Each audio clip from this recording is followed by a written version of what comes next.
এই দুনিয়াতে মানুষের যত পেরেশানি, মানে যত কষ্ট, দুঃখ, দুর্দশা, এর অন্যতম প্রধান কারণ হচ্ছে টেনশন। কারণ কি? টেনশন। কিসের টেনশন? রিজিকের টেনশন, চাকরির টেনশন, ব্যবসার টেনশন, আহাল পরিবারের টেনশন, স্ত্রী সন্তান, ভবিষ্যতে কি করব। দুনিয়ার টেনশনই তো বেশি, যদিও টেনশন থাকার দরকার ছিল পরকালের বেশি। দুনিয়ার টেনশন এবং পরকালের টেনশন সব দূর হয়ে যাবে যদি কেউ বেশি বেশি দরুদ পাঠ করে। এটা হাদিস থেকে বললাম। আর গুনাহ, আমল নামায় যে গুনাহগুলো আছে এগুলোও মিটে যাবে যদি কেউ বেশি বেশি দরুদ পাঠ করে। একজন সাহাবী রাসূল সাল্লাল্লাহু আলাইহি ওয়াসাল্লামকে বলেছিলেন, ইয়া রাসূলুল্লাহ, আমি আমার দোয়ার মধ্যে কতটুকু দরুদ পড়ব? আমি কি 4 ভাগের 1 ভাগ দরুদ পড়ব? নবীজি বলেছেন সাল্লাল্লাহু আলাইহি ওয়াসাল্লাম, তুমি পড়তে পারো, চাইলে আরও বাড়াতে পারো, বাড়ালে তোমার জন্য উত্তম। ইয়া রাসূলুল্লাহ, আমি কি তাহলে 3 ভাগের 1 ভাগ দরুদ পড়ব আর 2 ভাগ দোয়া করব? নবীজি বললেন, করতে পারো, বাড়ালে তোমার জন্য উত্তম। ইয়া রাসূলুল্লাহ, আমি কি তাহলে অর্ধেক দরুদ পড়ব আর অর্ধেক দোয়া করব? নবীজি বলছেন, বাড়ালে উত্তম, চাইলে করতে পারো। ইয়া রাসূলুল্লাহ, আমি কি তাহলে সারা আমার পুরো দোয়াটাই শুধু দরুদই পড়ব আপনার উপরে? তখন নবী সাল্লাল্লাহু আলাইহি ওয়াসাল্লাম বললেন, যদি তুমি এটা করতে পারো তাহলে তোমার কোনো গুনাহও থাকবে না, কোনো দুশ্চিন্তাও থাকবে না। তো যদি দেখেন যে দরুদ পড়তে পড়তে পড়তে দোয়ার সময় চলে গেছে, এতে আবার মানে মন খুঁতখুত করার কিছু নাই, বরং আপনি সবচেয়ে বেশি লাভবান হয়েছে। আরেকটা আমল আছে, যে আমলটা করতে থাকলে দোয়াগুলো এর মধ্যে চলে আসে এবং আপনি দোয়া করে যেটা হাসিল করবেন ওই আমল দিয়ে তার চেয়ে বেশি হাসিল করে ফেলবেন ইনশাআল্লাহ। সেটা হচ্ছে কোরআন তেলাওয়াত করা। কোরআন তেলাওয়াত করা, এই কয়েকটা আমল কালকে খুব খাস করে খেয়াল রাখতে হবে ইনশাআল্লাহ। জুমার রাতের তো ফজিলত আমরা জানি, বললাম প্রথমে। রাত যেহেতু হয়ে গেছে, আজকে কিয়ামুল লাইল না করে কেউ ঘুমাবো না ইনশাআল্লাহ। আর দ্বিতীয় কথা হচ্ছে, কালকে জুমার প্রিপারেশন ভালো করে নিব। প্রিপারেশন কয়েকটা বললাম। সকাল সকাল মসজিদে আসতে হবে। জুমার খতিব আরবি খুতবা শুরু করবেন, তারপরে ঢুকবেন না, বয়ান শুরু হওয়ার আগেই মসজিদে আসতে হবে ইনশাল্লাহ। মানুষের সমস্যা থাকতে পারে, ওজোর থাকতে পারে, এটা আলাদা বিষয়। এটা হলো প্রথম কথা। সকাল সকাল মসজিদে আসা, গোসল করা, ফরজ গোসলের মতো গোসল করা, তারপরে হচ্ছে উত্তম কাপড় পরিধান করা। উত্তম কাপড় বলতে আমার সবচেয়ে সেরা কাপড়টা। আর আমরা মসজিদে আসি কিন্তু অনেকেই একেবারেই রাফ একটা কাপড় পরে আসি, এটা উচিত হয় না। হাদিসে জিবরিল মিশকাত শরীফে আছে, ওখানে দেখবেন জিবরাইল আলাইহিস সালাম মানুষের রূপ ধরে নবী সাল্লাল্লাহু আলাইহি ওয়াসাল্লামের কাছে এসেছিলেন। তার বর্ণনা দিচ্ছেন সাহাবী ওমর রাদিয়াল্লাহু আনহু, তার কাপড়টা ছিল ধবধবে সাদা, কাপড়টা ছিল ধবধবে সাদা এবং চুল কুচকুচে কালো। লা ইউরা আলাইহি আসরুস সাফার, তাকে দেখে মুসাফিরও মনে হচ্ছে না, মানে পরিপাটি হয়ে তিনি মসজিদে এসেছেন। কে? জিবরাইল আলাইহিস সালাম। এটা শিক্ষা দিয়েছেন আমাদেরকে যে মসজিদে আসলে পরিপাটি হয়ে আসলে। খুযু যিনাতাকুম ইনদা কুল্লি মসজিদ, প্রত্যেকবার যখন তোমরা মসজিদে আসবে তখন সুন্দর করে আসো, সুন্দর কাপড় পরে আসো। তাহলে সকাল সকাল মসজিদে আসা, হিসাব করেন কয়টা বলতেছে? 1, সকাল সকাল মসজিদে আসা, ফরজ গোসলের মধ্যে গোসল করা। 3, কে বললাম? আতর খুশবু ব্যবহার করা, উত্তম কাপড় পরিধান করা। 4টা। 5টা হচ্ছে ইমামের কাছাকাছি বসা, ইমামের কাছাকাছি বসার চেষ্টা করা। 6, খুতবা মনোযোগের সাথে শ্রবণ করা। খুতবা দুটোই, বয়ানটাও এবং আরবিটা দুটোই খুতবার অংশ। যেহেতু আমাদের দেশের মানুষ মানে আরবিটা বুঝে না, এই কারণে বাংলায় বয়ান করা হয়, কিন্তু খুতবা কিন্তু আরবিতেই, খুতবা কিন্তু আরবিতেই দিতে হয়। অনেকে আবার বলে যে মাতৃভাষাই খুতবা, এটি নিয়ে একটা ইখতিলাফ সৃষ্টি করে দেয়। এখন বলেন তো দেখি, সারা বিশ্বের মধ্যে কোন ভাষাটা সবচেয়ে বেশি বুঝে মানুষ? ইংরেজি। ঠিক বলছেন। কোন ভাষা সবচেয়ে বেশি বুঝে? তো এখন কি হজের খুতবাটা ইংরেজিতে দেওয়া লাগবে? হ্যাঁ, হজে বিভিন্ন জায়গা থেকে মানুষ আসে, এই যে কয়দিন আগে হয়ে গেল, হজের খুতবা হয় না? এখন যেহেতু সব ইন্টারন্যাশনাল ভাষা হচ্ছে ইংরেজি, তেমন কি হজের খুতবাটা ইংরেজিতে দেওয়া লাগবে? খুতবা আরবিতেই। খুতবা কিসে? আরবিতেই। ওটা বোঝা আমার দায়িত্ব, আমাকে বুঝতে হবে। বোঝার জন্য আমাকে যদি আরবি শিখতে হয়, শিখতে হবে। এইভাবে ইসলামী খেলাফত যখন কায়েম ছিল তখন আরবি সারা বিশ্বে ছড়িয়ে পড়েছিল, তখন সবাই মোটামুটি আরবি ভাষা বুঝতো। যখন থেকে খেলাফত চলে গেছে, জাতীয়তাবাদ চলে আসছে, আর কয়েকটা তন্ত্রমন্ত্র, ওগুলো নিয়ে পরে কথা বলছি। এগুলো যতদিন আমাদের পর্যন্ত মানে মাথাটা খেয়ে ফেলছে আর কি আমাদের, তখন আরবিটাও আস্তে আস্তে শিক্ষা ব্যবস্থা থেকে উঠে গেছে। এখন আপনি এটা ঐচ্ছিক হয়ে গেছে, আগে বাধ্যতামূলক ছিল। তো খুতবা শুনবেন, খুতবা শোনার পরে খুতবা চলাকালীন কাউকে ডিস্টার্ব করা যাবে না। ডিস্টার্ব করা যাবে না বলতে, কেউ যদি পাশে কথাও বলে তাকে এটাও বলা যাবে না চুপ করো, এটাও বলা যাবে না, উচিত না।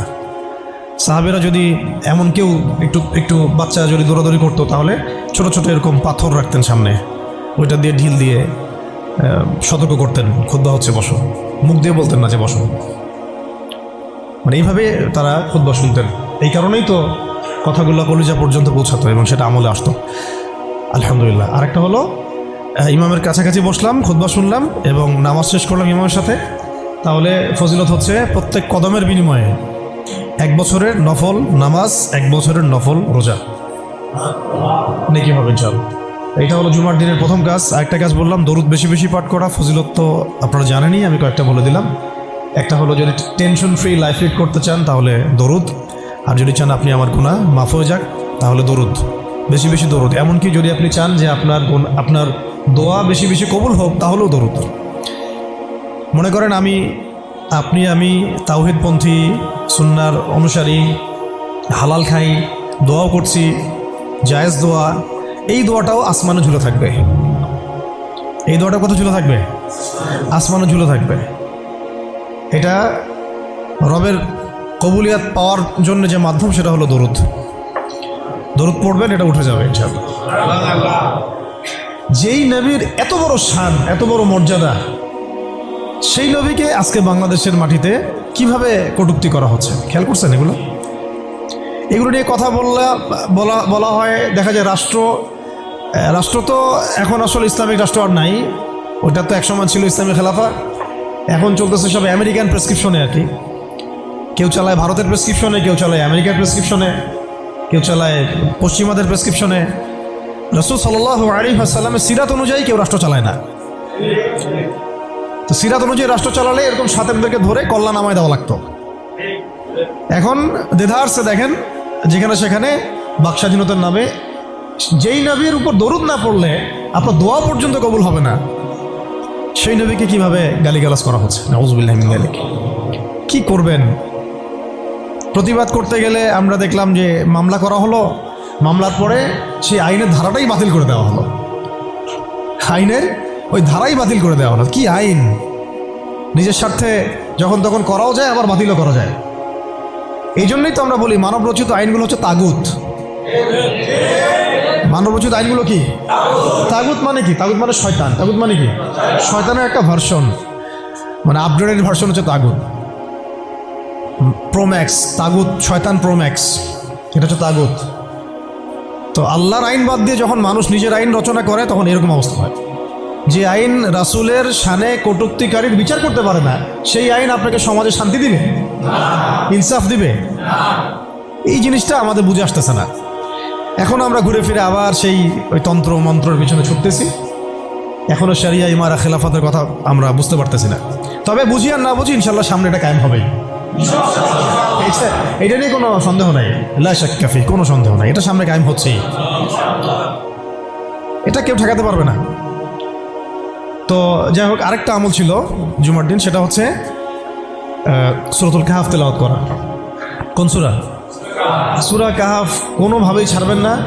এটা আমি মানে জোর দিয়ে এই কারণে বলছি, সূরা কাহাফ যারা নিয়মিত পড়ে, অন্তত প্রত্যেক জুমায় পড়ে, তাদের কলবের চোখ খুলে যাবে।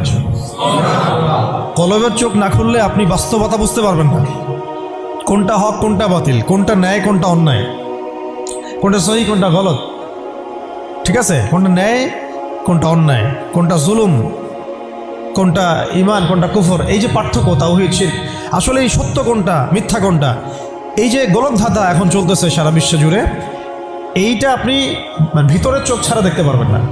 বাইরের চোখ দিয়ে দেখলে অনেক কিছুই অনেক রকম মনে হবে, কিন্তু আসলে বাস্তবতা এমন না। বাইরের চোখ দিয়ে দেখলে অনেক কিছুই মনে হবে খুব ভালো, আসলে ওটার ভিতরে কুফরি আছে। বাইরের চোখ দিয়ে দেখলে মনে হবে খুব সুন্দর, আসলে ওর মধ্যে শিরক আছে। এই যে অন্তর্দৃষ্টি, আমরা একটা কথা বলি হিকমা আল বাসীরা, প্রজ্ঞা, বাংলা ভাষায় বলে কি প্রজ্ঞা, দূরদর্শিতা, বাংলা ভাষায় বলে দূরদর্শিতা, এটা হাসিল হবে সূরা কাহাফ তেলাওয়াত করলে। আর শেষ জামানায় এই দূরদর্শিতার দরকার এত বেশি। কেন বেশি? কারণ শেষ জামানাতে দাজ্জাল বের হবে। কে বের হবে? দাজ্জাল বের হবে এবং তার অনুসারীরা বিশ্বকে দাপটের সাথে শাসন করবে, কিছুদিন শাসন করবে আর কি। এবং তার অনুসারী হবে ইহুদিরা। অনুসারী কারা হবে? অনুসারী হবে 4 রকমের, 4 প্রজাতির মাখলুক আর কি, বলে দিলাম। হ্যাঁ, 4 কি 5? আচ্ছা, একটা হচ্ছে ইহুদিরা, দেখতে পারতেছেন ওরা কি করতেছে ইসরায়েলে, ফিলিস্তিনে। 2 নম্বর হচ্ছে নাসারা, যারা খ্রিস্টান এবং যারা ইহুদিদের সাথে জোট গঠন করেছে, আমরা বলি জায়নিস্ট। 3 নম্বর হচ্ছে মোশরেকরা। মোশরেক যেমন ইসরায়েলের সবচেয়ে বড় বন্ধু এখন ভারত। ইসরায়েলের সবচেয়ে বড় বন্ধু কি এখন? ভারত। 4 নম্বর হচ্ছে মুসলিমদের মধ্যে কিছু মুনাফিক।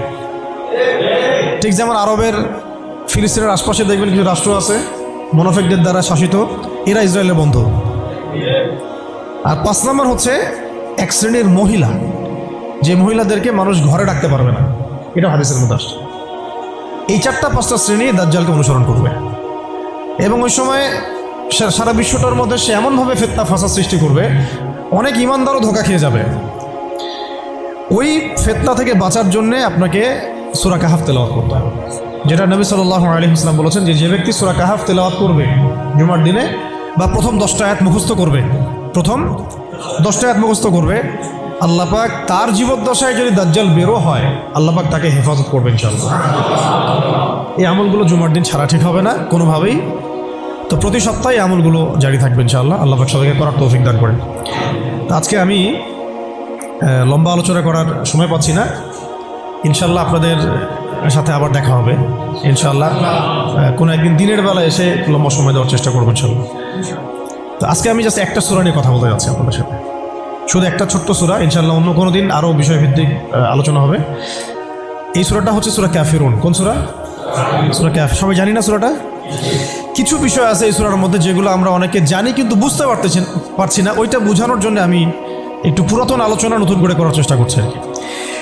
তার আগে একটা ফজিলত বলি যে সূরা কাফিরুন যে ব্যক্তি রাতের বেলা তেলাওয়াত করবে, ঘুমানোর আগে তেলাওয়াত করবে আর কি, আল্লাহ রাব্বুল আলামিন তাকে শিরকের পাপ থেকে হেফাজত করবেন। মনে রাখবেন যে জাহান্নামে যাবে সবচেয়ে বেশি মানুষ শিরকের পাপের কারণে। কোন পাপের কারণে? শিরকের পাপের কারণে। এবং শিরকের পাপ এমন পাপ যেই পাপটা আল্লাহ রাব্বুল আলামিন ক্ষমা করেন না, ওই অবস্থায় মারা গেলে ক্ষমা করেন না। কিন্তু তওবা করলে, জীবদ্দশায় তওবা করলে ইনশাআল্লাহ মাফ হতে পারে, অবশ্যই হতে পারে। কিন্তু ওই শিরকের পাপ নিয়ে কেউ যদি মারা যায়, আল্লাহ রাব্বুল আলামিন এই পাপটাকে ক্ষমা করবেন না। এটা সূরা নিসার মধ্যে অনেকবার বলা হয়েছে, ইন্নাল্লাহা লা ইয়াগফিরু আন ইউশরাকা বিহি ওয়া ইয়াগফিরু মা দুনা যালিকা লিমান ইয়াশা। নিশ্চয় আল্লাহ রাব্বুল আলামিন শিরকের গুনাহকে মাফ করেন না, কিন্তু অন্য যে কোনো বড় গুনাহ হোক আল্লাহ পাক যাকে ইচ্ছা মাফ করতে পারেন, যাকে ইচ্ছা আল্লাহ মাফ করতে পারেন। এখন এই শিরকের পাপ থেকে বাঁচাবে কোন সূরা? সূরা কাফিরুন। রাতের বেলা তেলাওয়াত করতে হবে অন্তত একবার, রাতের আরও অনেক আমল আছে, এটা তো আপনারা জানেনই। অন্তত পক্ষে এই আমলগুলো করবেন। সূরা ফালাক, নাস, ইখলাস এগুলো পড়বেন। শেষ রাতে মোনাজাত করবেন, 2 রাকাত নফল হলেও পড়ার চেষ্টা করবেন। আল্লাহ পাক সবাইকে তৌফিক দান করেন। আর ঘুমানোর আগে সূরা বাকারার শেষের 2টা আয়াত পড়বেন বা 3টা আয়াত পড়বেন। সারা রাতের ইবাদতের নেকি হয়ে যাবে ইনশাআল্লাহ।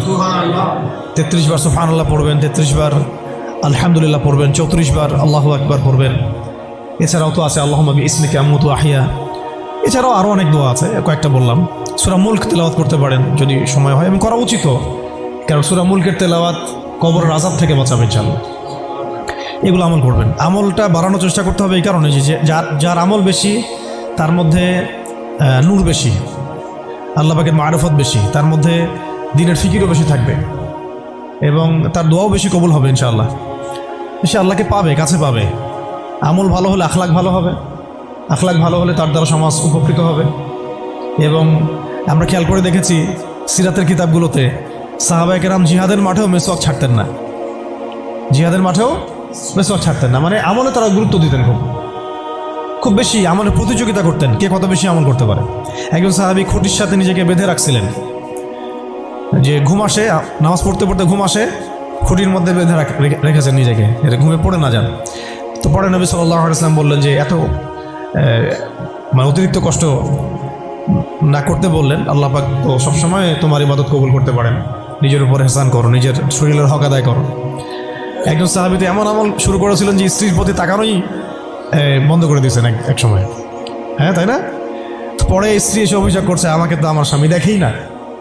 তখন নবী সাল্লাল্লাহু আলাইহি ওয়াসাল্লাম যাকে বললেন যে দেখো স্ত্রীর হক আছে তোমার উপরে, তার হক আদায় করো, সেটাও সুন্নাত, এটাও ইবাদত।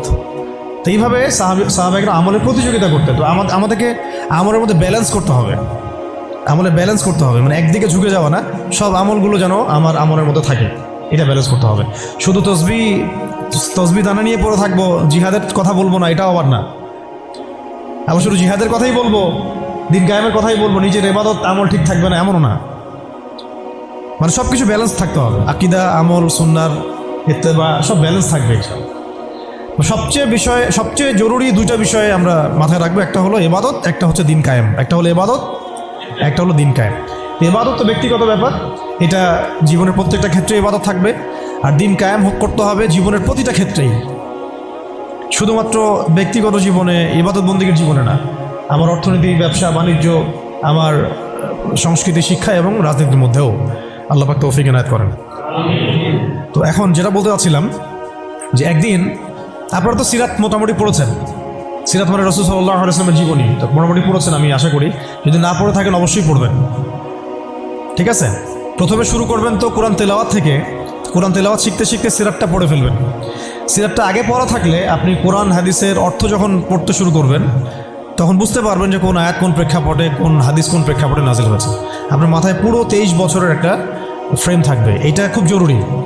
তাহলে আপনি বুঝতে পারবেন যে কিভাবে দিন প্রতিষ্ঠা করতে হবে এবং কীভাবে নবী সাল্লাল্লাহু আলাইহি ওয়াসাল্লাম করেছেন, তার উপর দিয়ে কী অতিবাহিত হয়েছে, সাহাবীদের উপর দিয়ে কী অতিবাহিত হয়েছে, এটা আমাদের মাথায় থাকবে। এবং কোন প্রেক্ষাপটে তারা কীভাবে রিয়্যাক্ট করেছেন ওইটা আমাদের মাথায় থাকবে। সিরাতটা আমি পড়ার জন্য খুব বেশি জোর দিই। আরেকটা বিষয় বলতে চাই যে এই সিরাতের প্রথম যে 13 বছর, প্রথম 13 বছর এটা ছিল মাক্কি জীবন। কোন জীবন? মানে মক্কায় নবী সাল্লাল্লাহু আলাইহি ওয়াসাল্লাম দাওয়াত দিচ্ছেন। তো মক্কার পরিবেশটা কেমন? মক্কার পরিবেশটা হচ্ছে আবু জেহেলদের শাসন চলতেছে। কাদের শাসন? আবু জেহেলের শাসন চলছে, আবু লাহাবের শাসন চলছে, উতবা সাহেবা এদের কর্তৃত্ব চলছে। আবার একই সাথে নবী সাল্লাল্লাহু আলাইহি ওয়াসাল্লাম তিনিও একটা সম্ভ্রান্ত বংশ থেকে আসছেন, সম্ভ্রান্ত গোত্র থেকে, বনু হাশিম থেকে। তো তার গোত্রের মর্যাদা অনেক বেশি, ঠিক আছে? আর এদিকে বনু মাখজুম, বনু এই তাইম, বনু তাই, বনু আদি, আরও অনেক গোত্র আছে। তো তারাও কিন্তু মোটামুটি প্রভাবশালী। তো রাজনৈতিক যে ক্ষমতাটা, মক্কার রাজনৈতিক যে ক্ষমতাটা, এটা আছে ওই সময় Abu Jahl, Abu Lahab, Utba সাহেব এদের হাতে।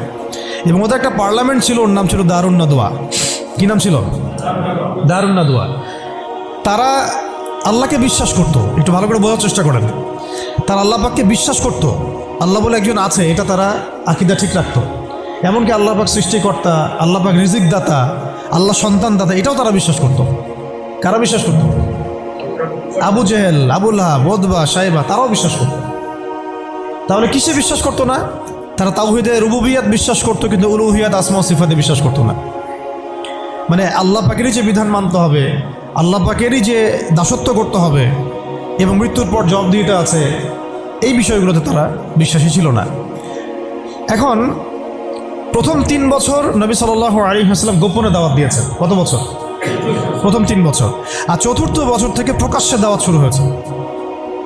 মক্কার কত বছর মোট? 13 বছর। এই সময় তো ইসলামী রাষ্ট্র কায়েম হয় নাই, হয়েছে? দাওয়াত হয়েছে, খালি দাওয়াত। কোন পরিবেশে দাওয়াত? বলুন। আবু জেহেলের যে রাজত্ব, ওর মধ্যে দাওয়াত হয়েছে। মনে করেন যে আপনি এখন আছেন মোদির রাজত্বে, মনে করেন। তো ওই রকম একটা পরিবেশে যদি ইসলাম আসে, ওইটা একটা মক্কার মিসাল হইতে পারে, যে ওইটা একটা মক্কার মতো পরিবেশ, ওইখানে আপনি দাওয়াত, সবাই অমুসলিম, সবাই মূর্তি পূজারী, সবাই মুশরিক, ওখানে আপনি ইসলামের দাওয়াত দিচ্ছেন। পরিস্থিতি কত কঠিন! কঠিন না সহজ? অনেক কঠিন। শুধু যে শিরক আছে তা না, ওই সমাজে সুদও আছে। কি আছে ওই সময়?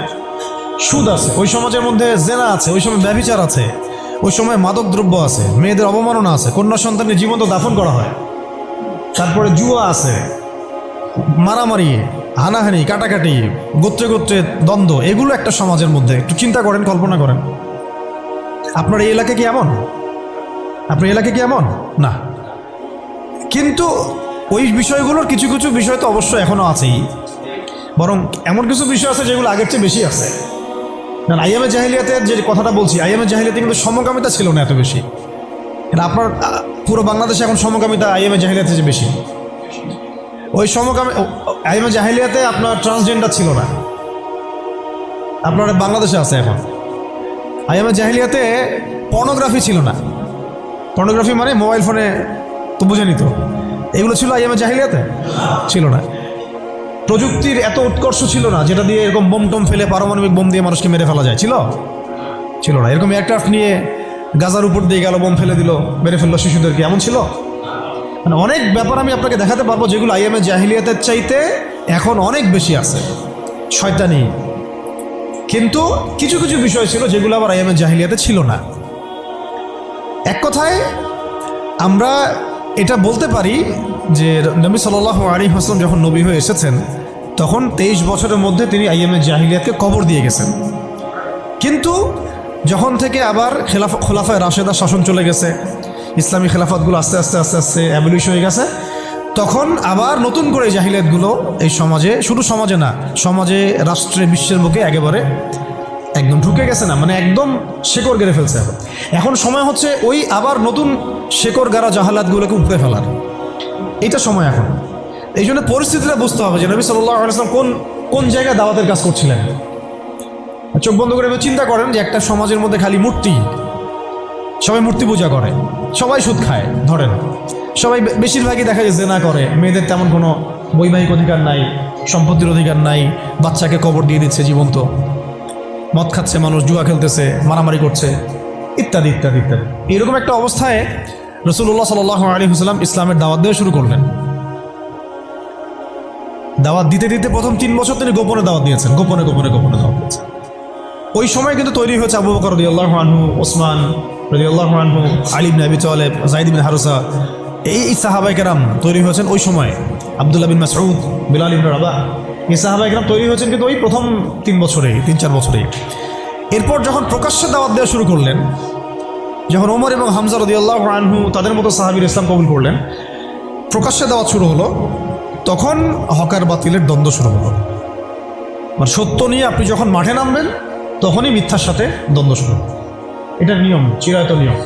ব্যাস Abu Jahl, Abu Lahab, Utba, Saiba তো খেপে গেল। এখন এমন কোনো পথ পদ্ধতি নাই যেটা তারা অ্যাপ্লাই করে নাই। প্রথমে আঘাত করলো এভাবে, আরে ওর কথা শোনার দরকার নাই, সে তো মাজনুন, ব্যক্তিগত আক্রমণ। খেয়াল করে দেখবেন, এখনও আপনি বাংলাদেশে দাওয়াতের কাজ শুরু করেন, সবার আগে আপনি শয়তানদের পক্ষ থেকে, মানে মানুষ এবং জিন শয়তান উভয়, দুটার কথাই বলতেছি, শয়তানদের পক্ষ থেকে সবার আগে বাধা পাবেন, আপনার ব্যক্তি নিয়ে সবার আগে আক্রমণ করা হবে। আগে ব্যক্তিগত জীবনে আক্রমণ করা হবে, আগে আপনাকে রাষ্ট্রীয় নির্যাতনের শিকার করা হবে না, ওটা পরে আসবে, শেষে আসবে। আগে ব্যক্তি থেকে, তারপর পরিবার থেকে, সমাজ থেকে, ধর্মনেতা থেকে, তারপর রাষ্ট্র থেকে, এইভাবে বাধা আসে আর কি। তো রাসূল সাল্লাল্লাহু আলাইহি ওয়াসাল্লামকে প্রথমে বলা হচ্ছিল যে মজনুন, নাউজুবিল্লাহ মিন যালিক, সাহের, জাদুঘর, নাউজুবিল্লাহ, ফারিকুল জামাত বিভক্ত করতেছে, নাউজুবিল্লাহ। তারপরে বলা হচ্ছে আর কি বলেন, শায়ের, কবি, আর এরকম প্রায় 8-10টা কথা বলা হচ্ছিল, 8-10টার মতো কটাক্ষ করা হচ্ছিল প্রথম 3 বছরে। কিন্তু তেমন কোনো শারীরিক নির্যাতন করা হচ্ছিল না প্রথমে, আগে এভাবে ব্যক্তিকেন্দ্রিক আক্রমণ করা হচ্ছে। এরপর আল্লাহ পাক জবাব দিচ্ছেন, কোরআন নাজিল হচ্ছে, প্রত্যেকটার অ্যান্সার আসতেছে কোরআনে, তাই না?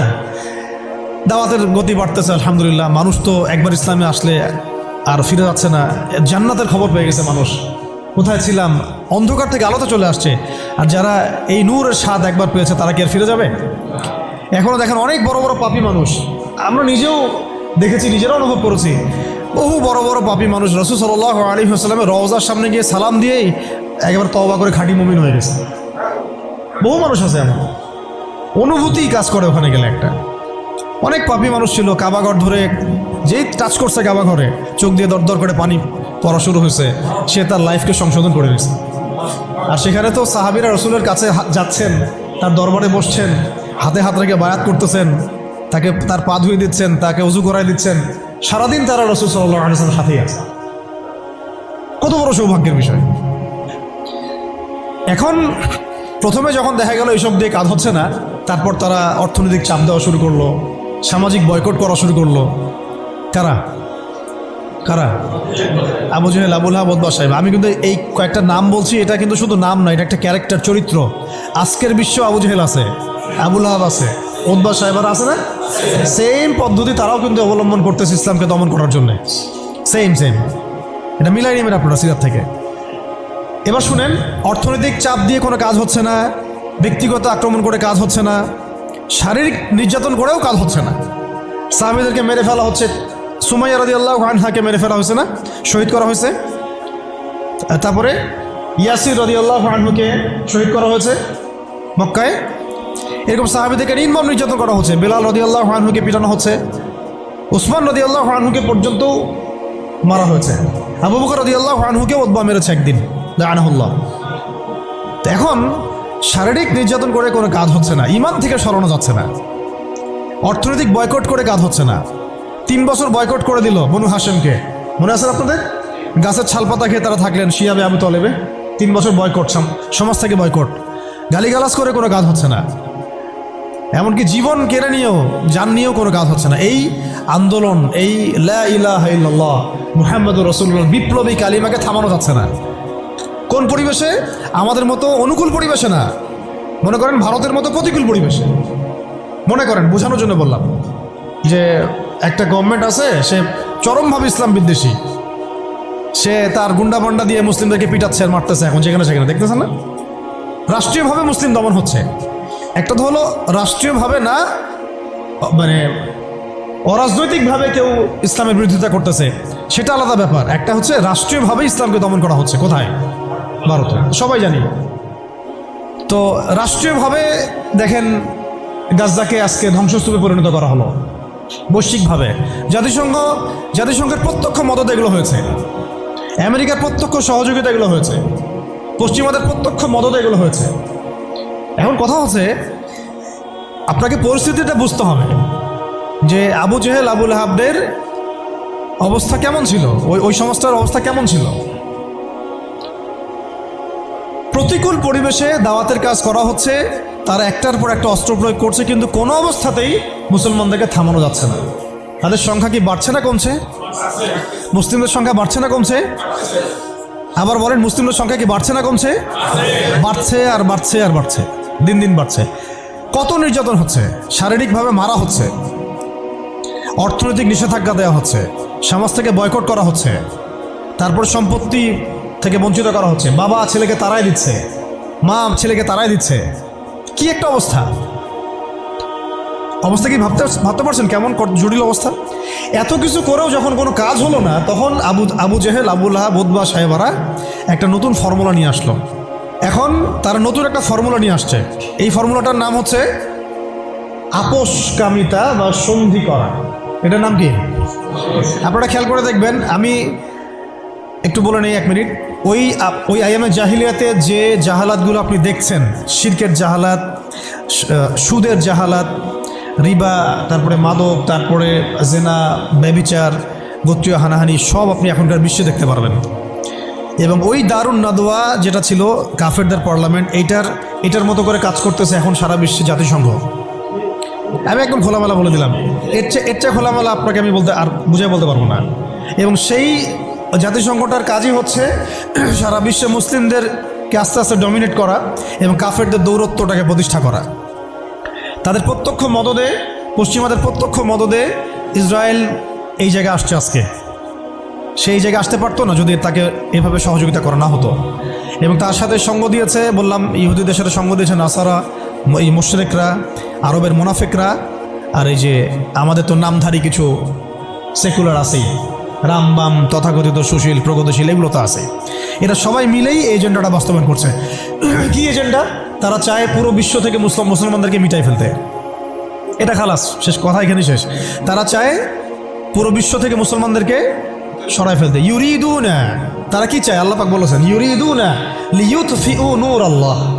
তারা চায় আল্লাহ পাকের নূর, মানে আল্লাহর যে আলো, মানে ইসলাম, এই দ্বীন ইসলাম, এটাকে মুখের ফুৎকারে নিভাই ফেলতে চায় তারা।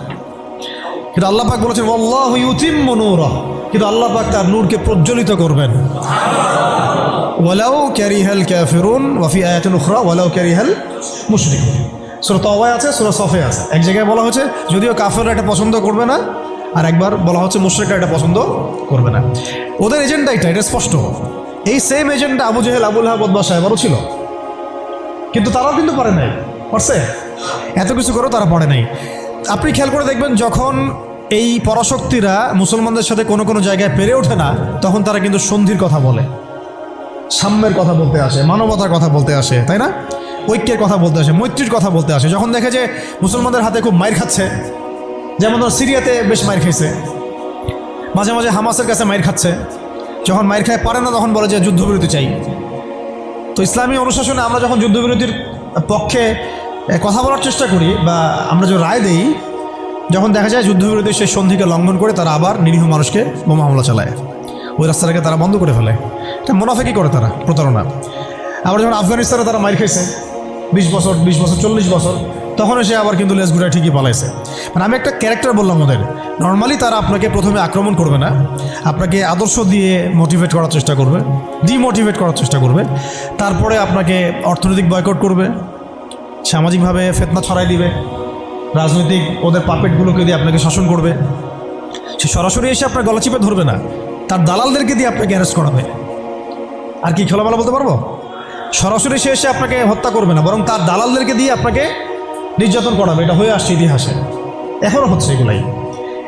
কিন্তু যখন দেখা যাবে মুসলিমরা খুবই শক্ত অবস্থায় আছে ইমানের দিক থেকে, কোনো অবস্থায় টলানো যাচ্ছে না, ঠিক যেমন সাহাবীদের মতো, তখন তারা নতুন একটা ফর্মুলা নিয়ে আসবে। কি ফর্মুলা? এই যে এই ফর্মুলাটা, সন্ধি, ঐক্য, মৈত্রী, মানবতা, এইসব শব্দ কিছু নিয়ে আসবে। নিয়ে এসে বলবে, ঠিক আবু জেহেল যেভাবে বলছিল যে হে মুহাম্মদ, তুমি তো আমাদের সন্তান, আমাদের তো ভাতিজা, তাই না? চাচা ভাতিজা সম্পর্ক আমাদের, তো তোমাদের সাথে আমাদের এত দ্বন্দ্বের তো দরকার নাই। একটা কাজ করো, আসো তোমরা একটা বছর আমাদের লাত উজ্জা হবল মানাতের ইবাদত করো, আমরা 1 বছর তোমার আল্লাহর ইবাদত করব। কেমন মনে হচ্ছে প্রস্তাবটা? বলেন, কার প্রস্তাব? Abu Jahl, Abu Lahab, Utba সাহেবাদের প্রস্তাব। এটার সাথে আজকের বিশ্ব মিলাই নিন, ওটা আপনারা মিলাবেন। আমি ধরাই দিচ্ছি, মিলাবেন কারা নিজেই বুঝতে পারবেন আপনি যে কথা কোন দিকে যাচ্ছে এখনকার প্রেক্ষাপটে আর কি। 1 বছর তোমরা আমাদের লাত উজ্জা হবল মানাতের ইবাদত করো, আর 1 বছর আমরা তোমার আল্লাহর ইবাদত করব। এখন সরাসরি এইভাবে আপনাকে বলবে না যে তোমরা ইসলাম ছেড়ে দাও, তোমরা সবাই ইসলাম ছেড়ে কাফের হয়ে যাও, হিন্দু হয়ে যাও, খ্রিস্টান হয়ে যাও, ইহুদি হয়ে যাও। এরা একটা বলবে না আপনাকে, এই শয়তানরা। বরং এরা আপনাকে কি বলবে জানেন? তোমরা মুসলমানই থাকো, ঈসাই মুসলিম হয়ে যাও।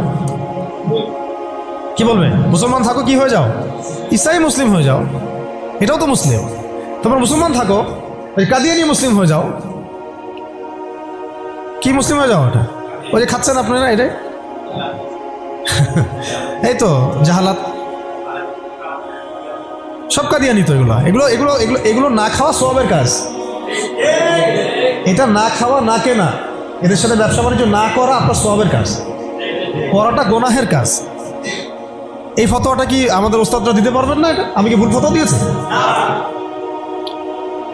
একটা হচ্ছে সাতেম, যে আল্লাহ রসুলকে গালি দেয়, আর একটা হচ্ছে সে নিজেকে নবী দাবি করে। কে বড় কে বড় পাপী? দুটা তো পাপী, অবশ্যই দুটাই তো পাপী, দুইটাই মুরতাদ, দুটোই হত্যাযোগ্য অপরাধ করছে। কিন্তু একজন বলছে যে আমি নিজেই নবী, আর একজন নিজেকে নবী দাবি করে নাই, বলছে মুহাম্মদ নাউজুবিল্লাহ, সে নাউজুবিল্লাহ একটা কথা বলে ফেলছে, নাউজুবিল্লাহ মিন যালিক, আমরা বলতে পারবো না। এখন কথা হচ্ছে দুজনেই কিন্তু সাতেম, দুজনেই কিন্তু মুরতাদ, উভয়কেই হত্যা করতে হবে। ইসলামী ফিকহে এটাই আছে। কিন্তু এর মধ্যে বড় পাপীটাকে, যে নিজেকে, তো ওই যে খাচ্ছেন গ্রাম অঞ্চলের মানুষ, সহজ সরল মানুষ, এগুলো বুঝতেও পারছে না যে কোন ফাঁদে পড়ে গেছে মানুষ। আল্লাহ আমাদেরকে বোঝার তৌফিক দান করেন। আর তারা এই নীরবে নীরবে নীরবে তাদের শিকড়টাকে শক্ত করেছে, অর্থনৈতিক ভিত্তি শক্ত করেছে, তাদের জনবল বাড়াইছে, বিভিন্ন জায়গায় তারা জায়গাটাকে কিনে ফেলছে। এমনও সাতক্ষীরের মধ্যে একটা আমরা গ্রামে গিয়েছিলাম যেখানে ওদেরই সংখ্যা বেশি, মুসলমানদেরকে তারা ওই দোকান ভাড়া দিচ্ছে। আমরা তো আসি ওই যে হাত বাঁধবো কোথায়, তাই না, এই যে এগুলো নিয়ে। আর এদিকে যে কি অবস্থা ভিতরে, যে মানে আমাদের কি অবস্থা, এটা এটা এটা বোঝার জন্য সূরা কাহাফ তেলাওয়াত করেন, তাহলে বুঝতে পারবেন ইনশাআল্লাহ।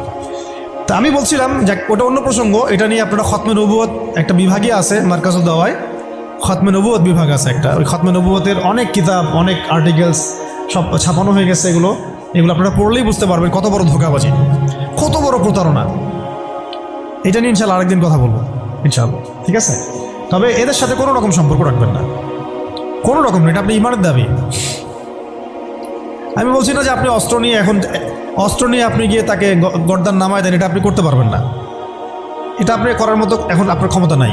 যদি এটা ইসলামিক রাষ্ট্র হতো তাহলে আমরা এটার ব্যবস্থা নিতে পারতাম। এটা ইসলামিক রাষ্ট্র নয়, এটা একটা গণতান্ত্রিক রাষ্ট্র, সেকুলার রাষ্ট্র এবং জাতীয়তাবাদী রাষ্ট্র, এবং এই মতবাদগুলো ইসলামের সাথে সাংঘর্ষিক। ঘোড়ায় পেঁচায় খাওয়ানোরও কোনো সুযোগ নেই। এই মতবাদগুলো দিয়ে আপনি ইসলামী শরিয়া রাষ্ট্র কায়েম করতে পারবেন না। এটা শেষ কথা। এটা চেষ্টা করে দেখে নেন, পারবেন না। কেউ পারে না আজ পর্যন্ত। এখন মূল যেটা কথা ছিল যে ওরা বলেছিল কি 1 বছর ইবাদত করো লাত উজ্জা হবল মানাতের, আমাদের মূর্তিগুলার, আমরা 1 বছর তোমার আল্লাহর ইবাদত করবো, ঠিক আছে? এখনকার আবু জাহেল, আবুল আহাব বা সাহেবারা বলছে তোমাদের ধর্ম চেঞ্জ করার দরকার নাই, তোমরা ইসাই মুসলিম হয়ে যাও, তোমরা কাদিয়ানি মুসলিম হয়ে যাও। ওর নাম দিচ্ছে আহমদিয়া মুসলিম জামাত। তোমরা ধর্ম চেঞ্জ করার দরকার নাই, তোমরা আমাদের সুদভিত্তিক অর্থনীতিটা গ্রহণ করো। কি সুদের বিরুদ্ধে বললে অনেকে একটু খারাপ লাগে না? তোমরা ধর্ম চেঞ্জ করার দরকার নাই, লা ইলাহা ইল্লাল্লাহ পড়ো, মুহাম্মদ রাসূলুল্লাহ পড়ো, নামাজ পড়ো, হজ করো, উমরা করো, যাকাত দাও, কোনো সমস্যা নাই। কিন্তু আমাদের সুদভিত্তিক ব্যাংকিং সিস্টেমটা নাও। মানুষ নিয়েছে। প্রত্যেকটা মুসলিম কান্ট্রির মধ্যে এখন সুদভিত্তিক ব্যাংকিং সিস্টেম আছে। বুঝতে পারছি আমি কথা? তোমাদের ধর্ম চেঞ্জ করার দরকার নাই, তোমরা সমকামিতাটাকে প্রমোট করো। তোমরা মুসলমান থাকো, মুহাম্মদের উম্মত থাকো সাল্লাল্লাহু আলাইহি ওয়াসাল্লাম, সমকামিতাটাকে প্রমোট করো। এই যে প্রমোট করছে আমাদের ছাত্র ভাইরাও তো প্রমোট করছে, যারা কয়দিন আগে করলেন, রাস্তায় নেমে আন্দোলন করলেন। আপনাদের কাছ থেকে তো আমরা আশা করি নাই। এই জন্য তো আবু সাইদ রক্ত দেয় নাই। আপনারা যদি গাদ্দারি করেন তাহলে এই প্রজন্ম আপনাদেরকেও ছাড়বে না। সমকামিতা প্রমোট করছেন ঘুরাই ফিরায়। আবার অনলাইনে দেখলাম সাতিমের পক্ষও নিচ্ছেন, সাতিমের পক্ষ নিয়েও কথাবার্তা বলছেন। আবার ভিতরে ভিতরে ট্রান্সজেন্ডারটাকে প্রমোট করছেন, ট্রান্সজেন্ডার। তো ওরা বলছে, পশ্চিমারা, এখনকার আবু জাহেল, আবুল আহাব বা সাহেবারা বলছে যে ধর্ম চেঞ্জ করার দরকার নাই, ট্রান্সজেন্ডার তোমরা প্রমোট করো। ট্রান্সজেন্ডার কি? বাহিরে অন্ডকোষ আছে, মন নাকি মেয়ে মেয়ে করে। আর কি খোলামেলা বলবো? এটা এখন আস্তে আস্তে লিগালাইজড হয়ে যাচ্ছে, দিন দিন নর্মাল হয়ে যাচ্ছে, নর্মালাইজ হয়ে যাচ্ছে এগুলা। যেমন সুদ আগে ছিল, মানুষ খাইলে একটু করতো, আরে আমি সুদখোর, মানুষ আমি সুদখোর বলবে। আস্তে আস্তে কমন হয়ে গেল, সবাই খাওয়া শুরু করলো, এটা নর্মাল হয়ে গেল। এখন ট্রান্সজেন্ডার দেখবেন কেউ কেউ ট্রান্সজেন্ডার হচ্ছে, তাই না? এটাকে মানুষ নিন্দার চোখে দেখছে। আল্লাহ না করুক দেখবেন কয়েকদিন পরে দেখবেন এটাও নর্মাল হয়ে গেছে। আল্লাহ না করুক। তো ওরা এগুলো বলে যে ধর্ম চেঞ্জ করার দরকার নাই, তুমি এগুলো নাও, আমাদের পলিসিগুলো নাও। ধর্ম চেঞ্জ করার দরকার নেই, তুমি আমাদের সিকিউরিটি সিস্টেম নাও। এটা দিয়ে কি করবে সে? পুরো মুসলিম ওয়ার্ল্ডে কোথায় কি হচ্ছে ও ঘরে বসে দেখতে পারবে। কে? এই যুগের আবু জাহেল, আবুল আহাব, উতবা, সাইবারা, এরা কোথায় থাকে? এটা আপনার চোখের আড়ালে থাকে। তারা চোখের আড়ালে কি আছে ওটা ধরতে হলে কোন সূরা লাগবে? সূরা কাহফ। কোন সূরা লাগবে? হ্যাঁ। ধর্ম চেঞ্জ করার দরকার নাই, তোমরা আমাদের গণতন্ত্র নাও। কি নাও? বাস নিচ্ছে মুসলমানরা। ধর্ম চেঞ্জ করার দরকার নেই, তোমরা আমাদের জাতীয়তাবাদ নাও। মুসলমান জাতীয়তাবাদ নিয়ে নিছে। ধর্ম চেঞ্জ করার দরকার নাই, তোমরা আমাদের সেকুলারিজম মতবাদটা নাও। মানুষ নিয়েছে। ধর্ম চেঞ্জ করতে হবে না, তোমরা মুহাম্মদের উম্মত থাকো সাল্লাল্লাহু আলাইহি ওয়াসাল্লাম, তোমরা আমাদের কমিউনিজম নাও, সমাজতন্ত্র নাও। মানুষ নিয়েছে। এইভাবে এখনকার যুগের আবু জাহেল, আবুল আহাবরা আমাদেরকে ওই প্রস্তাবের মধ্যে নিয়ে আসছে। আমরা ওই সময় তো সাহাবায়ে কেরাম জবাব দেওয়ার আগে আল্লাহ পাক জবাব দিয়ে দিয়েছেন, আর সেই জবাব তো কোরআনে মওজুদ আছে। আমরা এই যুগের আবু জাহেল, আবুল আহাবদেরকে ওই জবাবটা দিতে পারি না, যেই জবাবটা আল্লাহ পাক কোরআনে দিয়েছেন। আল্লাহ পাক কি বলেছেন এই প্রস্তাবের পরে? আল্লাহ পাক বলেছেন, কুল, হে নবী আপনি বলেন, ইয়া আইয়ুহাল কাফিরুন, হে কাফেররা শুনো ভালো, লা আ'বুদু মা তা'বুদুন, আমি তার ইবাদত করি না যার ইবাদত তোমরা করো। আমি তার ইবাদত করি না যার ইবাদত তোমরা করো।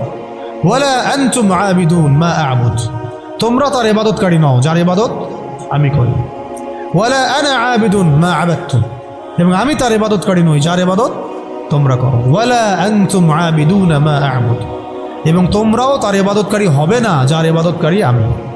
এখানে আয়াতকে রিপিট করা হয় নাই, বরং এটাকে একটাতে আপনার বর্তমান কালকে বোঝানো হয়েছে, একটাকে ভবিষ্যৎ বোঝানো হয়েছে।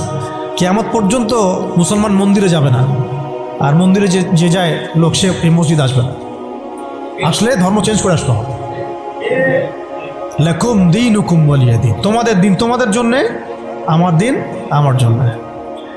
তো এই জবাবটা আমরা এখনকার বিশ্বকে দিতে পারি নাই।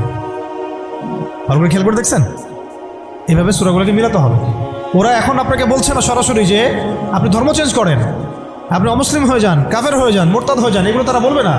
তারা বরং বলবে আপনাকে আমাদের সুদটা নেও, আমাদের সংস্কৃতি নাও, আমাদের শিক্ষা ব্যবস্থা নাও, আমাদের রাজনৈতিক সিস্টেমগুলো নাও, আমাদের গণতন্ত্র নাও, আমাদের ধর্মনিরপেক্ষতাবাদ নাও, আমাদের কমিউনিজম নাও, আমাদের জাতীয়তাবাদ নাও, আমাদের ট্রান্সজেন্ডার নাও, আর কি বলবেন, আমাদের সিকিউরিটি সিস্টেম নাও, আমাদের প্রযুক্তি নাও, আমাদের মিডিয়া নাও, এগুলো নাও। ধর্ম চেঞ্জ করার দরকার নাই। কাদিয়ানি হও, ইসাই মুসলিম হও, কিন্তু লা ইলাহা ইল্লাল্লাহ ওটাও পড়ো।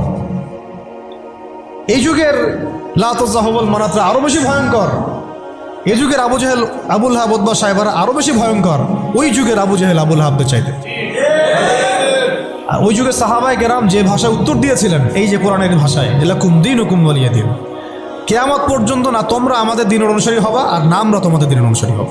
তোমাদের সাথে আমাদের এইসব আদর্শিক কোনো ঐক্য হইতে পারে না, আদর্শিক কোনো ঐক্য হতে পারে না। হ্যাঁ, ব্যবসা বাণিজ্য হতে পারে, কি হতে পারে, ব্যবসা বাণিজ্য হতে পারে, মুআমালাত মুআশারাত হতে পারে, প্রতিবেশী হিসেবে থাকতে পারে, অনেক কিছু আছে। কিন্তু আদর্শিক যেখানে, ইসলাম যেখানে প্রশ্নবিদ্ধ, ইসলামের মৌলিক বিষয় যেখানে ক্ষতিগ্রস্ত হবে বা বাধাপ্রাপ্ত হয়, এরকম কোনো উসুলে তোমার আমার কখনো ঐক্য হতে পারে না। এখন যে কথাগুলো আমি বললাম, এগুলো কি ইসলামের মৌলিক বিষয় না? কেউ যদি ট্রান্সজেন্ডার হয়ে যায়, সে কি আর মুসলিম থাকবে? কেউ যদি কাদিয়ানি হয়, সে কি আর মুসলিম থাকে?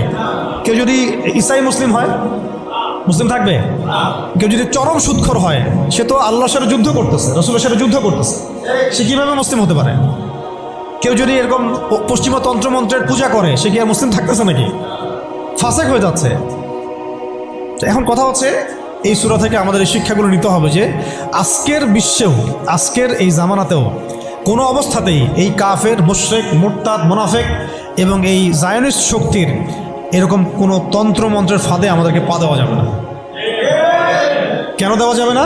কারণ আল্লাহ রাব্বুল আলামিন আমাদেরকে পরিপূর্ণ শরিয়া দিয়েছেন, পরিপূর্ণ কোরআন দিয়েছেন, সুন্নাহ দিয়েছেন, প্রত্যেকটা বিষয়ের পুঙ্খানুপুঙ্খ সমাধান দিয়েছেন। আমার অন্য কারো কাছ থেকে সমাধান ধার করারও কোনো দরকার নেই। আমাদের ব্যক্তিগত জীবনের হেদায়েত কোরআন সুন্নাহে মওজুদ আছে, পারিবারিক হেদায়েত আছে, সামাজিক আছে, শিক্ষা ব্যবস্থার আছে, সংস্কৃতির আছে, রাষ্ট্রীয় এবং রাজনৈতিক হেদায়েতও আছে। আমাকে তোমার কাছ থেকে তন্ত্রমন্ত্র ধার করতে হবে না। এই বিষয়টা আমাদের খুব ভালো করে বুঝতে হবে। কোন ক্ষেত্রে কি হেদায়েত আছে, এইটার জন্য আমাদেরকে পড়াশোনা করতে হবে, দেখতে হবে, জানতে হবে, খুঁজতে হবে, ওলামায়ে কেরামের সাথে মাশওয়ারা করতে হবে। আর কোনো জায়গায় যদি দেখেন যে কোনো আলেমও এগুলোতে প্রভাবিত হয়ে গেছে, তাহলে আপনি হকপন্থী আলেম খুঁজে বের করবেন। এইভাবে আমাদেরকে সামনের পথটা চলতে হবে। এই সূরার পর একটা সূরা আছে, কি নাম? সূরা নাসর। কোন সূরা? তাই না? সূরা নাসর না? এই শেষ করে দেই, একটু অনেক দেরি হয়ে গেছে। এখন যখন কোন প্রেক্ষাপটে সূরা কাফিরুন নাজিল হয়েছিল আপনাকে তো বলছি একবার, ওই রকম প্রেক্ষাপটে এই সূরা নাজিল হয়েছে। আর এখন তো আমরা আছি ইসলাম বান্ধব পরিবেশের মধ্যে। তাহলে আমরা কেন এই যুগের আবুল লাহাব, আবু জেহেল, উতবা, সাইবাদের এই তন্ত্রমন্ত্রগুলোর অনুসারী হব, ওদের ধোকায় পা দিব? যেখানে ওর ইসলামকে আক্রমণ করবে, আমরা কেন সেখানে সায় দিব? অথচ মক্কার মতো অবস্থায় সাহাবায়ে কেরাম এইভাবে জবাব দিয়েছেন সূরা কাফিরুনের জবাবে। আর এখন তো আমার সামনে নামাজের পরিবেশ আছে, যাকাতের পরিবেশ আছে, আমরা মুসলিম সংখ্যাগরিষ্ঠ, আমরা সবাই লা ইলাহা ইল্লাল্লাহ বুঝি, আলহামদুলিল্লাহ আমরা নামাজ পড়ছি, তিলাওয়াত করছি, অনুকূল পরিবেশ আছে। এখন কেন আমাকে এই যুগের আবু জেহেল, আবুল লাহাবদের দাসত্ব করতে হবে বলেন? কোনো যুক্তি আছে? যুক্তি তো নাই, কোনো কারণও নাই। কারণ নাই। এই সূরার পরেই আল্লাহ পাক বলেছেন, ইযা জাআ নাসরুল্লাহি ওয়াল ফাতহ, যখন আল্লাহর সাহায্য আর বিজয় আসবে। মানে ওই রকম প্রতিকূল অবস্থাতেই বিজয়ের সুসংবাদ দিয়ে দেওয়া হয়েছে। যে এই অবস্থা চিরকাল থাকবে না, তো এইটা তোমরা সবর করে এটা উতরায় উঠো, এখানে ইমানের পরীক্ষাটা দাও, পাশ করো। ইযা জাআ নাসরুল্লাহি ওয়াল ফাতহ, সামনেই আসতেছে তোমাদের জন্য বিজয়। এটা সূরা সফেও আছে, ওয়া উখরা তুহিব্বুনাহা নাসরুম মিনাল্লাহি ওয়া ফাতহুন করিব ওয়া বাশশিরিল মুমিনিন। আর তোমরা যেটা পছন্দ করো দুনিয়ার, তোমরা দুনিয়াবি বিজয় অর্জন করবা, সেটাও সামনে আসতেছে। ফাতহুন করিব, আল্লাহ বলেছেন করিব, নিকটে আসবে এটা। ওয়া বাশশিরিল মুমিনিন ওয়া রাআইতান নাস ইয়াদখুলুনা ফি দীনিল্লাহি আফওয়াজা। একটা সময় আসবে মানুষ দলে দলে আল্লাহর দ্বীনে ঢুকতে থাকবে। তখন আল্লাহ পাক বলেছেন ফাসাব্বিহ বিহামদি রাব্বিকা ওয়াস্তাগফির ইন্নাহু কানা তাওয়াবা। এবং যখন এই বিজয়টা আসবে, তখন এই Abu Jahl, Abu Lahab, Utba, শায়বা এদের অস্তিত্ব কি হবে? তাব্বাত ইয়াদা আবি লাহাবি ওয়া তাব। আবু লাহাবের হাতও ধ্বংস হবে, সে নিজেও ধ্বংস হবে। মিলাতে পারছেন সিকোয়েন্সটা? এইভাবে আসছে বিষয়টা। যখন এই বিজয় আসবে তখন এই সব আবু লাহাব ধ্বংস হয়ে যাবে। আবু লাহাব এখানে শুধু একজন ব্যক্তি নয়, আবু লাহাব এখানে একটা রূপকথা, একটা উপমাও বটে। প্রত্যেক যুগে যুগে আবু লাহাব থাকবে। এই যুগের আবু লাহাব কারা জানেন? যারা সুদ ভিত্তিক এই ব্যাংকিং সিস্টেমের এই হর্তাকর্তা, এরা হচ্ছে এই যুগের আবু লাহাব। মা আগনা আনহু মালুহু ওয়া মা কাসাব। তাদের এইসব হারাম মাল কোনো কাজে আসবে না, এবং তারা এগুলো যেটা অর্জন করেছে সেটা কোনো কাজে আসবে না। সায়াসলা নারান যাতা লাহাব, আগুনে প্রবেশ করবে তারা। ওয়া ইমরাতুহু, এবং তার স্ত্রীও। এর স্ত্রী মানে শুধু স্ত্রী না, স্ত্রী মানে কিন্তু সহযোগী। স্ত্রী মানে কি? সহযোগী। এরা কিন্তু একা কাজ করে না। আমি বললাম না একজন একজনের সহযোগী। ইহুদিদের সহযোগী নাসারারা। আমেরিকা ছাড়া ইসরায়েল চলতে পারে নাকি? আমেরিকা ছাড়া ইসরায়েল চলতে পারবে? আমরা তো এতই সুশীল মার্কা প্রতিবাদ করি অনেকে, যে ইসরায়েলের বিরুদ্ধে কথা বলি, এদিকে আবার আমেরিকাকে খুশি রাখি। এ আবার কোন মুনাফিক? এটা আবার কোন মুনাফিক রে ভাই? সাপের মাথা তো আমেরিকা। ও তাকে অস্ত্র দেয়, সে তাকে প্রযুক্তি দেয়, সে তাকে সমরাস্ত্র দেয়, সে তাকে সাপোর্ট দেয়, সে তাকে মানে লাইসেন্স দেয় যে তুমি মারো, মুসলমানদেরকে মারো। জবাবদিহিও করারও দরকার নেই বিশ্বের সামনে। তারা কি জবাবদিহি করে? আমরা মারছি, আমাদের খারাপ লাগছে বলছে? সে বলে যে প্রত্যেকটা বাচ্চাকে মেরে ফেলাবো আমরা। বাচ্চাকে কেন মারে জানেন? এটা শুনে রাখেন। বাচ্চাকে হত্যা করছিল ফেরাউন, হ্যাঁ, কার আগমন ঠেকানোর জন্যে? হ্যাঁ, মাশাআল্লাহ, মুসা আলাইহিস সালামের আগমন ঠেকানোর জন্য। কারণ তাকে বলা হয়েছিল একটা ছেলে আসতেছে, তোমার সিংহাসন নড়াই দিবে একদম। তখন ওই ইযযাবহুনা আবনাকুম ওয়া ইয়াসতাহিয়ুনা নিসাআকুম শুরু করলো। আবার ঈসা আলাইহিস সালামের আগমন ঠেকানোর জন্য তৎকালীন সময়কার বাচ্চা করেছিল, বাচ্চাদেরকে হত্যা করেছিল। এখনকার এই দাজ্জালের অনুসারী এই জায়নিস্টরা কেন গাজার বাচ্চাদেরকে হত্যা করতেছে জানেন? হ্যাঁ, এক্স্যাক্টলি, তারা ইমাম মাহাদির আগমন ঠেকাইতে চায়। কিন্তু আল্লাহ পাক ওইখানেই মাহাদিকে ঢুকাই দিবেন ইনশাআল্লাহ। এটা বললাম, ওই সূরা কাফিরুনের হালতের উপরে অটল থাকেন। ইযা জাআ নাসরুল্লাহি ওয়াল ফাতহ, এটা আসতে যাচ্ছে। যখন আসবে তখন এই যে তাব্বাত ইয়াদা আবি লাহাবি ওয়া তাব, যত আবু লাহাব আছে সব ধ্বংস হয়ে যাবে ইনশাআল্লাহ। এমনও আসছে যে চেইন দিয়ে, শিকল দিয়ে বেঁধে ওদেরকে জেরুজালেমে নিয়ে যাওয়া হবে ইনশাআল্লাহ। মুসলিম বাহিনী এইভাবে বিজয় হবে ইনশাআল্লাহ। সামনে আসবে এটা। আর ওই যে ওয়ামরাতু, এটা কিন্তু খেয়াল রাখবেন, এটা তো স্ত্রী আছেই ওখানে, তো ওই ক্ষেত্রে এটা ঠিক আছে। আবার এটা অর্থ যে এখানে সহযোগী বোঝানো হচ্ছে। সহযোগী দেখবেন জালেমদের সহযোগী থাকে, ইহুদিদের সহযোগী এখানে নাসারারা। ইয়া আইয়ুহাল্লাযীনা আমানু লা তাত্তাখিযুল ইয়াহুদা ওয়ান নাসারা আউলিয়া, ইহুদি খ্রিস্টানদেরকে বন্ধুরূপে গ্রহণ করো না। বা'দুহুম আউলিয়াউ বা'দ, এরা একে অপরের বন্ধু, এরা একে অপরের বন্ধু। লা তাত্তাখিযুল ইয়াহুদা ওয়ান নাসারা আউলিয়া, ওদেরকে বন্ধুরূপে গ্রহণ করো না তোমরা। বা'দুহুম আউলিয়াউ বা'দ, এরা একে অপরের বন্ধু। দেখছেন সহযোগী? ওয়ামরাতুহু, তার স্ত্রীও যাবে কোথায়? জাহান্নামে। হাম্মালাতুল হাতাব, হেল্প করতো তাকে। কি করতো? খড়কুটা নিয়ে আসে ডিস্টার্ব করতো না নবী সাল্লাল্লাহু আলাইহি ওয়াসাল্লামকে, ফেলে রাখতো, কষ্ট দিত। ওরাও এখন দেখেন আল্লাহর দিনকে কষ্ট দেয়, রাসূলুল্লাহ সাল্লাল্লাহু আলাইহি ওয়াসাল্লামকে কষ্ট দেয়। সহযোগী কারা? ইহুদিদের সহযোগী দেখবেন, মানে মূল তো শয়তানটা দাজ্জাল। আমাদের সামনে কিন্তু এখন ইবলিসের সাথে লড়াই না, আমাদের সামনে দাজ্জালের সাথে লড়াই। আর কি, ও তো বাস্তবে বের হবে, মানুষ হিসেবে বের হবে, সে মানুষ হিসেবে বের হয়ে সে বিশ্বকে শাসন করতে শুরু করবে। কাদেরকে নিয়ে শাসন করবে? ইহুদিদেরকে নিয়ে। আর ইহুদিদের সাথে সঙ্গ দিবে নাসারা, খ্রিস্টানরা, যারা জায়নিস্ট। তারা কিছু ভালো মানুষ থাকতে পারে, কিন্তু আল কুফার মিল্লাতুল ওয়াহিদ, কাফিররা একটা মিল্লাত। আর কে সঙ্গ দিবে এদের সাথে? মুশরিকরা। কারা? এটা কোথায় আছে? এটাও সূরা মাইদা দিয়ে আছে। লাতাজিদান্না আশাদ্দান-নাস আদাওয়াতাল লিল্লাযীনা আমানুল ইয়াহুদ ওয়াল্লাযীনা আশরাকু। মানুষের মধ্যে মুমিনদের সাথে সবচেয়ে বেশি শত্রুতা রাখে দুই শ্রেণীর মানুষ, ইহুদিরা এবং মুশরিকরা। এটাই হচ্ছে সেই কারণ যে কারণে আজকে ইসরায়েল ইন্ডিয়ার সাথে বন্ধুত্ব করছে।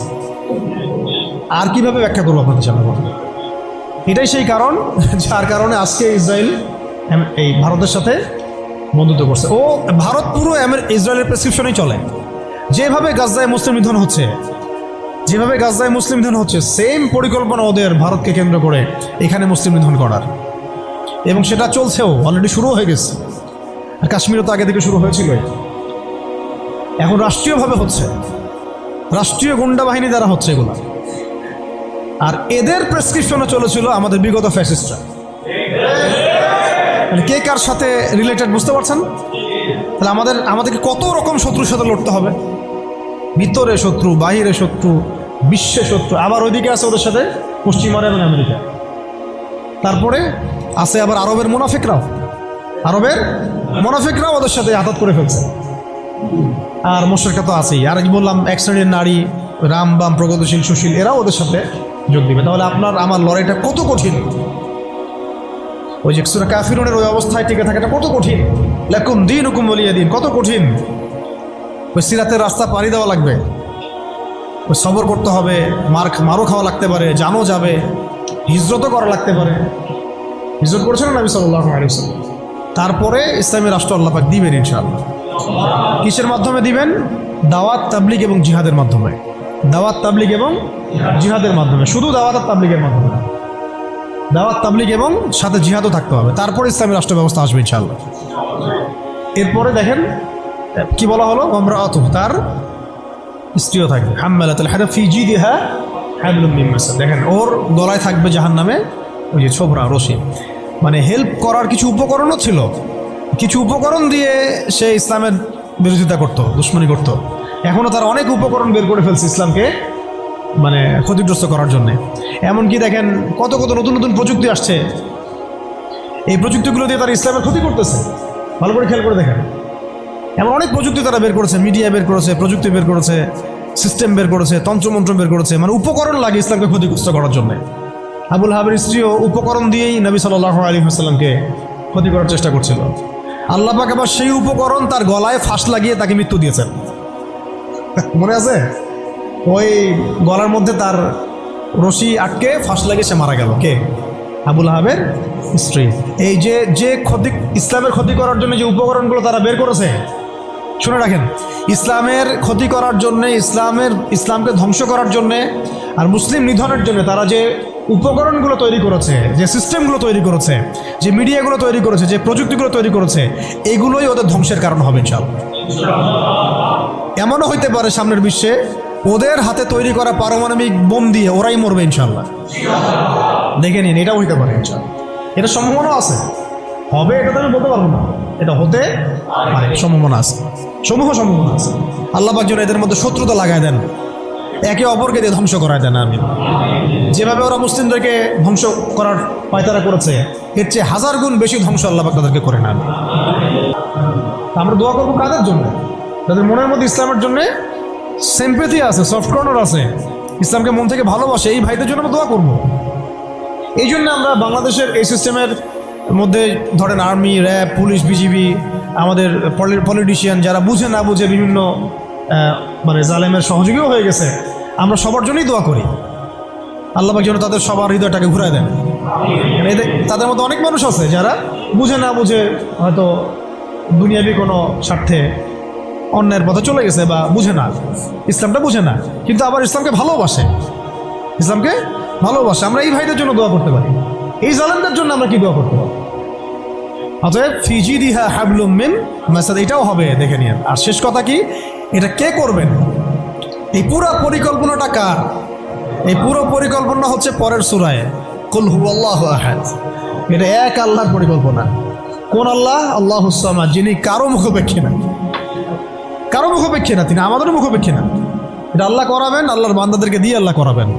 কোন আল্লাহ? লাম ইয়ালিদ, যিনি কাউকে জন্ম দেন নাই, ওয়া লাম ইউলাদ, তাকেও কেউ জন্ম দেয় নাই, ওয়া লাম ইয়াকুল লাহু কুফুয়ান আহাদ, তার মতো সমতুল্য আর কেউ নাই। অতএব তোমরা যতই বাড়াবাড়ি করো, যতই তোমরা ইসলামের বিরুদ্ধাচরণ করো না কেন, ইসলামকে ধ্বংস করার চেষ্টা করো না কেন, সূরা কাফিরুন থেকে মক্কা বিজয় পর্যন্ত হালত আসবে ইনশাআল্লাহ।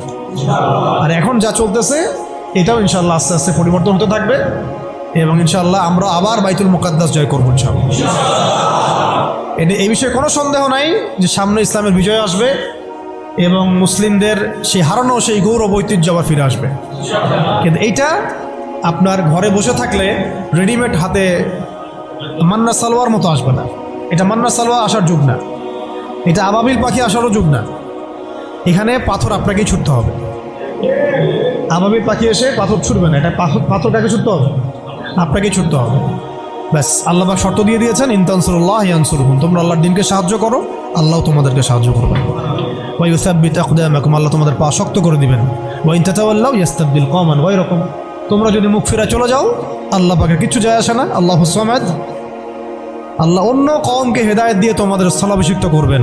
সুম্মা লা ইয়াকুনু আমসালাকুম, তারা তোমাদের মতো হবে না। ব্যাস, এই হলো মূল কথা। তাহলে আমরা চাচ্ছি আল্লাহর ইবাদত করতে, তার জমিনে তার দিনকে বিজয় করতে। তো এই বিজয় কি এমনি এমনি আসবে? কাজ করতে হবে তো নাকি? কয়েকটা কাজ আমরা করবো ইনশাল্লাহ, নিয়ত করতে পারি। প্রত্যেকে দিনের ফরজ জ্ঞান অর্জন করবো ইনশাল্লাহ, ঠিক আছে ইনশাল্লাহ। শেষ রাত শুরু হয়ে গেছে, আল্লাহ পাক যেন তৌফিক দান, আমিন। এখন দোয়া কবুল হবে। প্রত্যেকেই দিনের ফরজ জ্ঞান অর্জন করবোই করবো ইনশাল্লাহ। আমল বাড়াই দিব ইনশাল্লাহ, হালাল হারাম মেনে চলবো ইনশাল্লাহ। আমাদের পরিবারের পর্দার ব্যাপারে খেয়াল রাখবো, আমাদের শিক্ষার ব্যাপারে খেয়াল রাখবো এবং জীবনের একটা নির্দিষ্ট ক্ষেত্রে ইবাদত করবো এমন না, পুরো জীবনটাকেই সুন্নাহ ভিত্তিক ঢেলে সাজাবো ইনশাল্লাহ। এর পাশাপাশি প্রত্যেকটা এলাকায় আপনারা ঐক্যবদ্ধ থাকবেন, জামায়াবদ্ধ থাকবেন। এখন তো আর ওই অবস্থা নাই যে একজন আমির আর সবাই মামুর হয়ে আছে, এমন তো অবস্থা নাই। তাই প্রত্যেকটা অঞ্চলেই তাওহীদপন্থী মানুষরা একসাথে থাকবেন ইনশাআল্লাহ। আর ইসলামপন্থী যে ভাইরা আছেন, বিভিন্ন দল সংগঠন করছেন, তাদের সাথে মিলেমিশে থাকবেন। একে অপরের সাথে কোনো কাটা ছোড়াছড়ি বা কোনো রকমের দ্বন্দ্বে যাবেন না। তাদের দ্বারা ইসলামের উপকার হলো তো আলহামদুলিল্লাহ, কিন্তু যদি দেখা যায় তারাও এইসব তন্ত্রমন্ত্রের ধোকায় পড়ে গোলক ধাঁধায় হারায় যান, এতে আল্লাহর কিছু যায় আসবে না। আল্লাহ পাক শরিয়া কায়েম করাই দিবেন ইনশাআল্লাহ। তারাও বুঝতে শিখবে, বুঝতে পারবে যে এইসব পশ্চিমা তন্ত্রমন্ত্র দিয়ে শরিয়া কায়েম হবে না। অন্ততপক্ষে কিছু যদি উপকার হয় তাহলে তাও তো ভালো, ইসলামের জন্য ওইটুকু ভালো। নাইম আমার চেয়ে তো কালাম আমার ভালো বলি কথা। শেষ কথা হচ্ছে, এইগুলোর সাথে আমাদের ব্যাপক দাওয়াতের কাজ লাগবে, ব্যাপক দাওয়াতের মেহনত লাগবে এবং প্রয়োজনে জিহাদের প্রস্তুতি রাখতে হবে।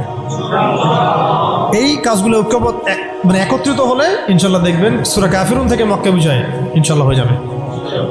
আচ্ছা, এইগুলো আমি আবেগ থেকে কথা বলেছি এমন না, এটা বাস্তব ছিল, অতীতেও হয়েছে এবং প্রত্যেক শতাব্দীতে ইসলাম বিজয়ী ছিল, এই শতাব্দীতেও হবে ইনশাআল্লাহ। আল্লাহ পাক যেন সেই কাফেলা আমাদেরকে কবুল করেন। আল্লাহ পাক যেন আমাদের মধ্যে যারা ইখলাস রাখেন, মনের মধ্যে ইখলাস রাখেন, সেই প্রত্যেক ভাইকে আল্লাহ পাক সেই মাকবুল জামায়াতের মধ্যে, মাকবুল কাফেলার মধ্যে কবুল ও মঞ্জুর করে নেন। হয় আমরা এই মিশনে হাঁটতে হাঁটতে আমরা হয় শহীদ হয়ে যাব, না হলে ইনশাআল্লাহ আমাদের হাতে আল্লাহ পাক বিজয়ের পতাকা দিয়ে দিবেন। ব্যাস, সবাই একটা দোয়া পড়েন আমার সাথে। সুবহানাকা আল্লাহুম্মা ওয়া বিহামদিকা আশহাদু আল লা ইলাহা ইল্লা আনতা আস্তাগফিরুকা ওয়া আতুবু ইলাইক। আসসালামু আলাইকুম ওয়া রাহমাতুল্লাহ।